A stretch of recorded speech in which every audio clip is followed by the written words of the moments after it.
What's up, you guys? It's VDX. We are 7 months and a few weeks into Season 2, and we all know how the launch of Season 2 went, but we've had some improving patches. The game is stabilized, and they are also not going to be doing balance updates until the end of the tournament season.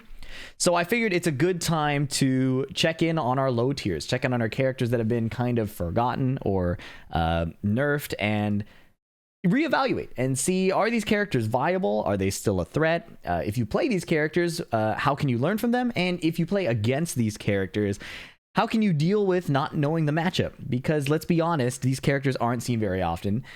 Specifically, we're talking about Azucena and Lee, right?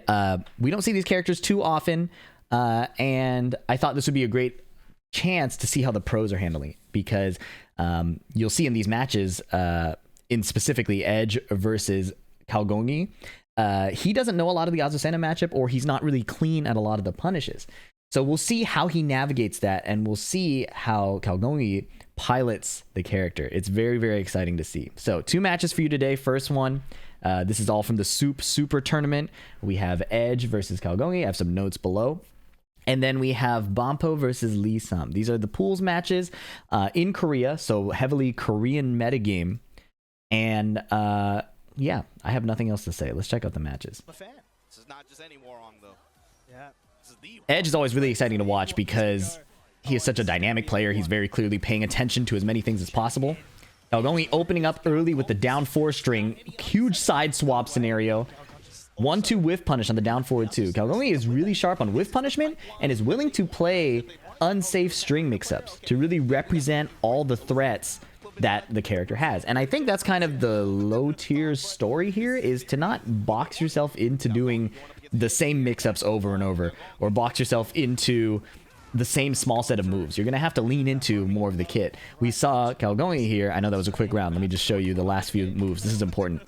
Galgonge does down 4 into the cancel multiple times. We've seen that, safe mid, and then tries to go into stance, and Edge disrespects it with an armor move, right? The armor move hits her before she can do any stance mix-up. So you'll see that Galgonge will adjust by trying to change up the options and show more. Forward 4 tracks the sidestep and heat engages. Full crouch low. He's playing around with different poke strings, Edge down jabs to get out of that offensive sequence. That's a key one too. If you don't know what offense your opponent is doing, just try down jabbing a bit. Now pay attention, right? Don't just blindly down jab. Pay attention to what they're doing around the down jab to see if it works. Huge high crush from Galgonge. Big launch, heat dash to convert. Nice combo. I haven't seen that before. Clean wall splat, messes up the spike ender, but still gets the kill on the grounded hit that catches Hwoarang's side roll. Playing the jab string, down forward 1 string after the jab, the mid connects, homing move catching Edge's back 1, now he gets the spike ender. Wall splatted again, I think Edge was guessing low. Huge damage, this is such an Azucena round. This is probably the most relatable, but Edge gets a key heat engage, Galgonge trying to stop the pressure, the steamroll, the comeback with the backswing blow, and plays his timing a little delayed here. This is really good. He runs up and doesn't swing right away. He hesitates. The kip up misses, and then the forward 3+4 whiff punishes it. It looks like he's seen that situation a ton of times, so that's a really good awareness for what option Edge might have picked. A backlash isn't ducked. Edge also playing around with some unsafe options. Usually in Korea, you would expect people to duck and launch backlash, but here is a high-level match where that didn't even happen. Okay, down back 3 a couple times, playing the back turn stance. Forward 4-4 counter hit. Heat dash again to salvage the axis. It realigns mid combo. Spike ender is good. And this was some good offense. This was some great offense. Okay, so you probably won't see this in a lot of mid or low level Azucena matches. Usually this is kind of a preset sequence. So after the spike, he does the full crouch low, right? And Azucena is now into stance, right? But rather than play the stance mix-up, Galgonge cancels, right? Then does a normal low, and instead of doing an extension or mix after or trying to play more offense, he just does a really safe down 4.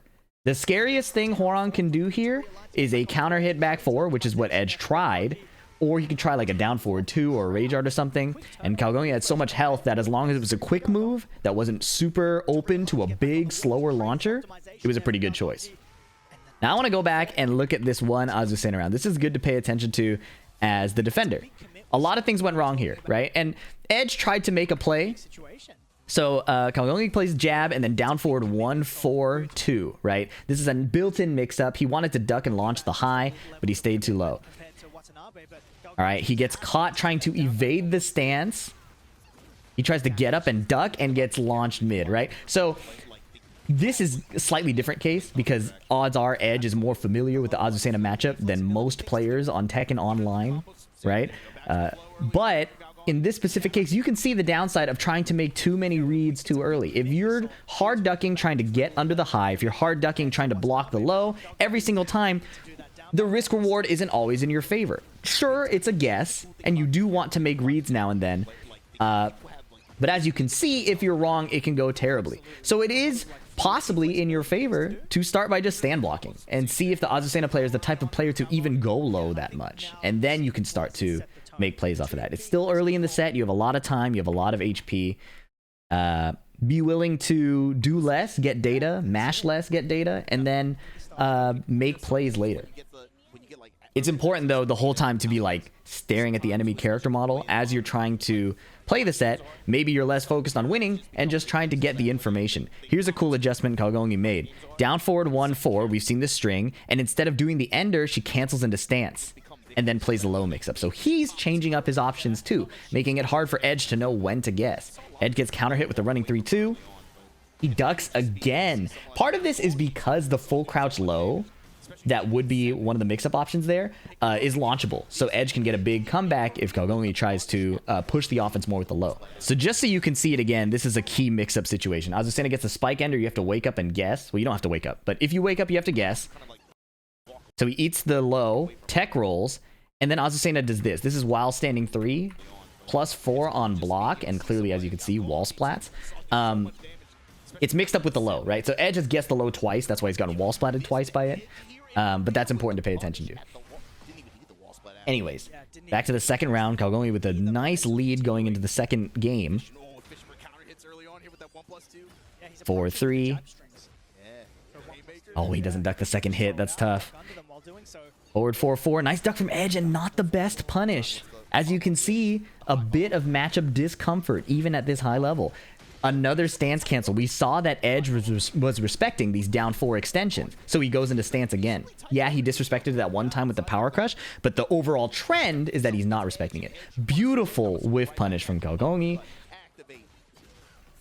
Nice wall carry, keeping it super clean. Goes for a 1 floor break ender and then gets him with the second hit of forward 4-4. That move is getting a ton of mileage. Part of the reason Edge isn't just ducking the second hit, which is a weakness of the string, is that she has extensions that mix that up. So nice whiff punish. Gets a heat engage, recovers a ton of health. Forward 4, there's the mix-up, right? And a huge disrespect down forward 2. And when I say disrespect, I'm not talking about, like, you know, bad manners. I'm talking about Hwoarang hits down back 4 here, and he's in stance, right? He could do the flappy kicks to counter hit almost anything you would try to do after. You can down jab. But Galgonge assumes that Edge is going to run some different offense. So when Edge goes for the hell sweep, it's too slow to beat the down forward 2. I'm not sure about the full option coverage there, but that was a great call out into a kill. Galgonge on set point to send Edge to losers. And with a floor break on this part of the stage, it could be possibly unstable. No punish on the second hit of that string. Now he's playing different back turn options. Power crush through Edge's challenge. Also, one of the lessons I put in the notes below, if you were reading that, is sometimes you do have to mash and challenge. And here's a situation where that's pretty clear. So notice here, Galgonge goes for down 4 and to the string cancel again, right? Down 4, she hesitates a bit and goes for a punch. Edge decides, okay, you've been doing that too much. There is a gap there. I can counter hit launch it. Not every character has a counter hit launcher, of course, but you got to play to your character's strengths. And Hwoarang having that option is really important against a character who's delaying their strings over and over. Anyways, back to this round. 2-1 situation. Sidestep down forward 2. Super clean. Doesn't pop his heat yet. Wants to save it. It's only been 7 seconds. There's a lot of HP to get through. Okay, right stance 2-4-4. Catching Galgonge mashing. Nice grab. Beats the power crush there. giving him a chance to stabilize. Tries to rob him if he tried to approach too unsafely, but Edge gets down 3+4 into right flamingo down 3. Didn't want to get launch punishable. A launch punishable option with down 3-4. So just a single hit low. No punish on the back turn counter hit attempt. You can see that Edge is missing punishes and not getting the most out of his defensive opportunities. But he's finding timings to do what he wants to do. Hit like a down forward 2 on Hwoarang, get a counter hit launch in heat. And then he's trying to put Galgonge in the defensive situations that are favorable to him. But he gets launched for trying to go low. And this is possibly lethal. One more interaction. Wake up Rage Art. Galgonge tried to do raw stance and heat into a mix-up. And he actually went low. But the Rage Art denying the mix-up. I don't think there's an option that would have won there. Unless Galgonge like canceled the stance. But it's not over. She still has heat. Down forward 2, sniping. The attempted down back 4. That is an insane situation here because Azucena could have done like run up heat smash. Obviously it'd be steppable, but that down back 4 getting hit by the down forward 2 was a clean snipe by Edge. And on the brink of death, he finds a way to come back. Very, very impressive. That was looking really ugly. That was looking really ugly. So going into game 3, we've seen that Edge has found mash windows. He's been having some amazing whiff punish moments.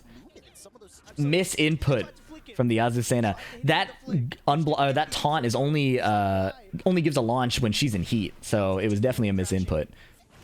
Down jab into full crouch low. The back turn mixes are connecting. Edge decides to opt for an armor move to get out of the offense and then finds the heat engage. Down forward 1-4 challenge. Galgonge is playing it chill. Sidestep heat burst. Found an opportunity to get into heat. Chilling on the sidestep so he didn't get hit by the homing move. Stance cancel again, insisting on the same option even though Edge challenged it before. There it is. Now it connects. Down back 3 into heat, into back turn. Sorry, not into heat. And he gets clipped. Edge keeping it really close right here. That whiffed throw getting punished into stance, into mix after. Right? That small whiff led to Edge getting multiple situations where he could make some plays. Stance cancel again. Edge is just stand blocking, keeping it chill. Forward 4-4 again. Full crouch low is blocked, but no punish. Sidestep 4. Galgonge challenges the down back 4. Heat dash. Forward 4-4. Edge tried to do a small evasive button here. The up back 2. Also a high homing move, but Galgonge just kept his frames. Forward 4-4. That move is doing so much for him, especially against players who move a lot. Shimmying a bit, and then a 2-throw. Low parry after eating the jab punish. Okay. Heat burst. Doesn't get the low ender. Running 3-2 plus frames. Edge mashes out of there with an evasive button. Now he has the wall position. Whiff punish, heat smash, wall splat. Good stuff. Keeping it cool in the scramble. Okay, plus frames there. Galgonge mashes 1-2, gets a counter hit, but the combo drops. No break on the roll and choke throw. That's a 2 break. Power crush, punish, but not a clean wall splat. Unfortunate, ducks the throw and goes mid again out of right stance. Edge finding clutch moments to close out. It could have been over multiple times. Forward 3-2, or standing 3-2. Power crush. Doesn't heat engage anymore in season 2. What a whiff punish, man. Okay. Doesn't get the wall splat yet, so he just does a normal ender. Forward 3. What a call out. Using the backlash off the forward dash to beat a heat burst. Counter hit. His tech roll got him out of trouble. Full crouch low. This is ugly. He has to guess. In the stance, he cancels and baits the Rage Art. Plus frame entrance into stance, remembered last time that he got hit by it and decides to cool down. Just keep it simple. Down back 3, back turn low, and Edge decided to duck and then caught the mash with the down forward 2. This is looking ugly. CD3. Okay, this time the heat burst is a good choice. Delayed wake up kick, counter hit, wall splat, and that's it. Crucial. Crucial win for Edge. Did not want to go into losers that early. This round was heavily determined by winning this early interaction here with that down forward 2, right? Like, both of these characters kind of snowball pretty hard in a lot of guessing situations. Edge winning that down forward 2 is really clutch, right? I want to highlight another moment that I missed earlier. Yeah, this play was super sick. So we know Edge likes to use down forward 2, and so does Galgonge. So after a pretty slow opening to these rounds, he got some stance cancels, he got some and some successful mix-ups off of that. He just shimmies at a distance and catches the keep out down forward 2, right? As a like mix-up character like Azucena, it can be tempting to just run the mix over and over, right? Like that's where a lot of the fun is if you're playing a character like that. So to have the patience to decide, I'm not going to play mix-ups now, I'm just going to play spacing and chill out, can lead to opportunities like this, you know? And then again, since we're talking about this from the defender's angle, catching your opponent being predictable is kind of a big deal, right? So like Edge is standing back here, he knows he got called out for his attack timing, so he decides to just chill out and make a whiff punish attempt. You know, so there's lots of avenues to win, and it's not just running your mix-up. It's not just finding your counter hits, right? It's not mashing on every single stance extension, but trying to get a read on when your opponent is feeling desperate. So like right here, Edge is down back 4. He knows Galgonge is playing chill and patient from that spacing situation earlier. So he goes for the sweep, and then Galgonge decides to mash. So there's a lot of like other ways to kind of play out situations aside from just mix up right away, attack right away. And the better your defense is, obviously the more chances you'll have to earn different interactions like this. Anyways, Edge does close it out, and it was extremely close. Let's now look at Lee Sam versus Bampo. So we have Hwoarang on the screen again, but just for one of the matches. Bampo does switch characters. I think Lee Sam is fun to highlight because he represents a very classic approach to Lee. You'll notice he's poking a lot, running string extensions. Like, these extensions are not super safe. This could have been ducked. He's kind of testing the defense of his opponent and using quick pokes to kind of restrict when they can attack. The pokes don't necessarily need to win damage, but they kind of stop Hwoarang from doing whatever he wants whenever he wants. And then once Lee Sam has kind of created these windows of where the other player wants to attack, he splashes in these counter hit launchers, the down 3 connecting there on Bampo's offense. And Lee can get so much off of a few combos that he doesn't need to force the counter hit launch attempts over and over. Runs the heat plus frames. Sidewalk left gets clipped by the 1-2. He decides to chill out, but the moment he decides to act, Bampo finds a down forward 2. Side roll gets clipped by the homing, advancing, plus on block mid. I don't know if I agree with that. I think the mid hitting grounded is a little odd. Running 3-4, 2 throw, swap sides. Lee Sam goes for a down 3 again. And you'll notice, back 4 connects there, but that was the first back 4 he threw the entire game. Most of the time, he's just running normal pokes. So I'm not telling you don't use those moves if you're a Lee player, but look at how effective it is that he's mostly poking, choosing to defend here. He gets counter hit, no confirm though. And then splashing in the counter hits makes your opponent kind of forget about them. I've gotten a great analogy before from a friend where he said counter hits are kind of like horror movie jump scares. Like the more that you do it, the less scary they get, right? So Lee Sam does a ton of pokes, just some defensive movement, small moves, and then he plays the fast counter hit. When your opponent forgets about it, when your opponent is trying to navigate around your pokes, they can lose track of when you want to counter hit them. Back 4. You notice how like he is doing some back 3-3, but he's not forcing it. He's willing to hit Hwoarang's block over and over again. He doesn't need the damage right away. 4-3 gets ducked. That was a great defensive play. Heat engaged by Bampo. Running 3-4 for some plus frames, and then doesn't need a mix-up after. He just plays a standing 3. And then a robbery attempt will come out of nowhere. Hitman stands 2 after the while standing 4 or down forward 4 into Hitman. And the damage is all there, right? All those pokes didn't lead to damage. One big combo did. Lee Sam back to the wall. Down jab. Silver tail going under the high and giving a counter hit extension. Down jab again. This is so important, you guys. If you're struggling against Hwoarang, crouch jab is really good. Now, you can't spam it all the time, right? Because he has options that beat it. Like, what do you call it? Like right stance down forward 3, that jumping mid that hit his Lee Sam's side roll earlier. You can't spam it. But Crouch jab can be really effective if you try to use it and pay attention to where it works. What did the Hwoarang just do before you tried the crouch jab? Hitman low, catching the sidewalk with back 4, converts into a full combo off of the homing high. Still has tornado, spike ender. Now Hwoarang's in rage. Plus frames, heat smash low, nice block. Heat engage is going to get him a ton of health back here. Sidestep 2-1, got around the down back 4. 2-2, notices that it didn't counter hit, so he holds back the last hit. Running 3-4, went under the jab, and off the scramble he goes low. Nice play. This was diabolical. Leah's got to be stopped. Running 3-4, going under. Barely could see it. Very nice stuff. So at this point, Bampo is going to switch to Clive. And this is going to ask Lee Sam to slow down even more. Clive has some really strong pokes, sure, but he really is more of a character that catches you overextending in movement or attacks. So you'll notice that Lee Sam's approach becomes even more conservative, right? Part of the reason that is because of Clive's parry. Part of the reason is he has so many moves that cover so much. Like this is a homing mid counter hit launch. It's the first move he did. It's the first move he did. It catches sidestep duck from Lee.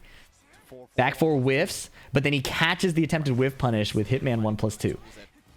He's not giving too much respect to his opponent right away. He's willing to attack on whiff. He's willing to run unsafe strings. It's important to play this way in a 1-2, especially in tournament. Sidestep doesn't get around the heat burst. Silvertail anyways because he was forced into crouch. Running 3-4, no Hitman, goes for a throw after. Disrespects the stance. That is really important. So look at what Clive, you know there's a combo that's about to happen. Look at what Clive did here. Clive does forward 2-2, and there's an extension that would heat dash launch. It's a mid. He also has a different extension. Anyways, it's not important. Instead of doing that, he decides to go into stance. Lee Sam already knows that he's going to challenge, so he just picks a really high reward option. There's no option Clive can pick there that beats the down 3, right, with those frames. Clive does have a low crush, but it doesn't work there. So if you're going to challenge, do it decisively. Don't kind of wait and hesitate and like, am I sure am I going to challenge or not? Because you may lose your window to get a successful counter hit in those situations. 1+2 on a little whiff punish there. Down 4-3. Nice duck. Not a full launch, but he'll take that. Forward 1+2 clips the sidestep left. Parry. You cannot parry a sword. While standing 3-3. Infinite kick extension connects. Full crouch low. Keeping the wall position here is his priority. This time, that's the extension I was talking about. So Lee Sam doesn't challenge, because if you challenge every time, that's a bit predictable. You can die for that. Okay. This time, Lee Sam changes up the extension. And then just a heat smash low with his frame advantage. Oh, Silvertail whiffed! Running 3-4. Orbital Lee Sam sprinted in, trying to realign with the sidestep. And just died to the mid. If he ran up and blocked, that would have been clutch, because he would have the punish would have killed. But Bampo sending a Hail Mary, and it succeeded. You see both players just kind of moving around a bit more. Lee Sam playing the homing move, but not spamming pokes as much against the parry character that is also kind of evasive if he does orbital and things like that. 1+2 heat engage. Finishes the string again, because Lee Sam challenged last time, so Lee Sam just stays patient, lets the string happen, takes his turn after. That's kind of the push-pull of like this string-based offense, is you got to challenge sometimes.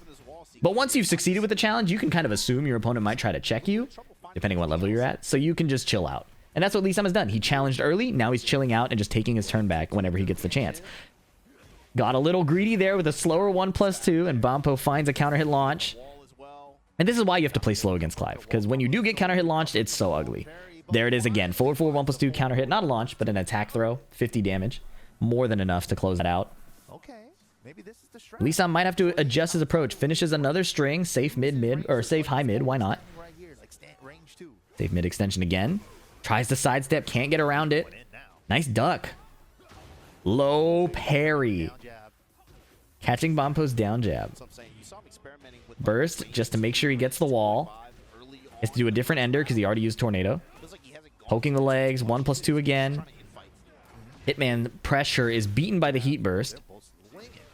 They traded that saved Bampo's life. He was about to die to the forward 4. Guard break, but Clive got nerfed. He doesn't get a full wall splat anymore. Lee Sam just playing completely passive just for a little bit. And then he finds the block. And that is textbook. That is textbook. Look at how long he just stand blocked, right? Even from this guard break, he stand blocks. This is 27 seconds on the clock. Stand blocks again. Stand blocks again. It's been 7 seconds of just stand blocking. He ducked a little bit, attacks back, and then full 10 seconds of gameplay later. 10 seconds, that's a lot. That was a lot of interactions that happened there. He was just chilling. He did a little flash duck, swung back a little bit. But Bampo was clearly frustrated that he couldn't find damage. Then he goes for the hell sweep, then he gets red. So it's important to be willing to just stand block, even if you're not super sure what your opponent's going to do or you're not familiar with what they can do. Lee Sam really only mashed that one time and then he chilled out. Now he's poking again since he has a bit of momentum off of that. Is my assumption. I have no guarantee of knowing if that's the truth. Down one on a run up, catches the sidewalk, but Bampo is hesitating a little bit. Okay. Heat smash again. Lee Sam has played so chill, and the heat state has not won Bampo a lot of damage. 2-2, no punish, because there is the high extension threat.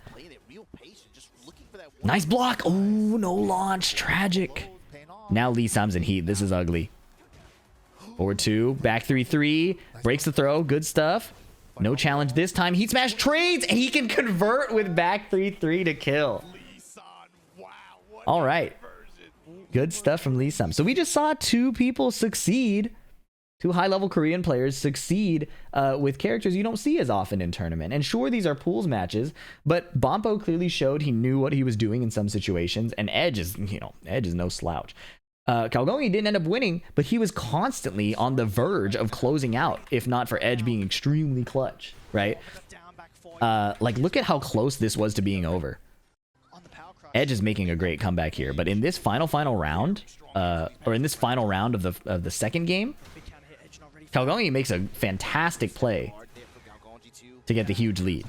1+2 going under the jab, forward 4. He canceled it. It would have been way better if he just ripped the forward 4-4, but you have to keep mixing it up. But my point is, yeah, beautiful block and launch. My point is that when you're playing these lower tier characters, it's important to recognize how much flexibility you really have, right? You're not restricted to just running the stance mix, just running the string mix-ups. You can see that there's high-level players who sometimes won't finish the string, sometimes won't go into stance, and changing that up and keeping it unpredictable is important. If you're at the mid or low level, you can probably get away with just going for the extensions and the traps that your opponent doesn't know. But if you're struggling in that like upper intermediate level, that's where it becomes important to sometimes don't run the stance.